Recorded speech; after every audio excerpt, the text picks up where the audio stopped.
ไปแต่งข้างครับไปเนี่ยขึ้นรถทำนะดูหูย้อยบนเก้านี่แหละ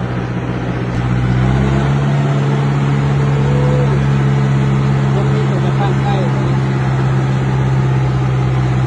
เดี๋ยวจะให้ทำก็ดูหน้าก่อนก็จะข้างจะติดเลยนี่เราจะมาวันกู้ไว้บ้านนี่แหละรถนั้นทางแต่ข้างใกล้ไม่น้อยเลยมากู้ไว้บ้านเลยอันนั้นก่อนจุดเกิดเหตุคนด้วยคนโม่เลยนะรถข้าอย่างนั้นตั้งข้างเดี๋ยวได้แป้งข้างนะดูใส่กันน้ำหนักลบก็ได้นะ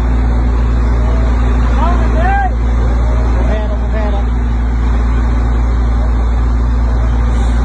นี่นะโอ้ยตามลำผล